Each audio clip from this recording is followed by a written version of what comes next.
तर नाशकामध्ये पाणी भरलेलं आहे आणि आपले प्रतिनिधी मुकुल कुलकर्णी लाईव्ह आपल्या सोबत आहेत। मुकुल, सध्याची परिस्थिती काय आहे?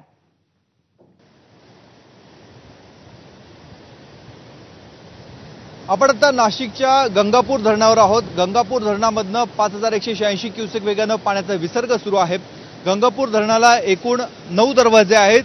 या 9 दरवाजापैकी टप्प्याटप्प्याने 8 दरवाजे खोलण्यात आलेले आहेत। धरणाच्या पाणलोट क्षेत्रामध्ये आजही सकाळी पाऊस झालेला आहे, त्यामुळे येत्या काळामध्ये पाण्याचा विसर्ग हा अधिक वाढवला जाण्याची शक्यता व्यक्त केली जाते। साधारणतः 1000 क्युसेक वेगानं पाण्याचा विसर्ग हा अधिकचा वाढवला जाऊ शकतो। आज मितीस नाशिक जिल्ह्यातील एकूण 23 धरण प्रकल्प आहे। या 23 धरण प्रकल्पामध्ये आजचा उपयुक्त पाणीसाठा हा जवळपास 71% झालेला आहे। मागील वर्षीच्या तुलनेमध्ये साधारणतः 60% अधिकचा पाणीसाठा हा जुलै महिन्यातच आहे, कारण मागील वर्षी याच कालावधीमध्ये नाशिक जिल्ह्यातील उपयुक्त पाणीसाठा हा साधारणतः 11% वर गेलेला होता। आज नाशिक जिल्ह्यातील 7 धरणं ही 100% भरलेली आहेत, ओसंडून वाहत आहेत।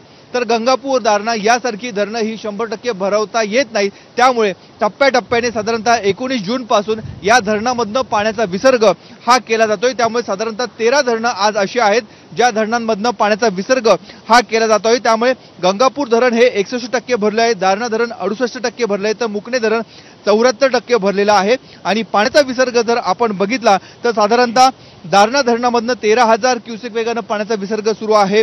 पालखेलमधनं 2648 क्युसेक वेगानं पाण्याचा विसर्ग सुरू आहे। त्यामुळे टप्प्याटप्प्याने पावसाचा जोर जसा जसा वाढतोय तसा पाण्याचा विसर्ग देखील वाढवला जातोय। त्यामुळे आता हे जे पाणी आपण बघतोय हे गोदावरी नदीपात्रात जाते आणि इथून पुढे नांदूर मधलेश्वर बंदराच्या माध्यमातून हे सर्व पाणी जायकवाडीची शक्यता आहे। सध्या गोदावरी खळाळून वाहते, अनेक धरणांतून पाण्याचा विसर्ग सुरू आहे। धन्यवाद आपण दिलेल्या माहितीबद्दल।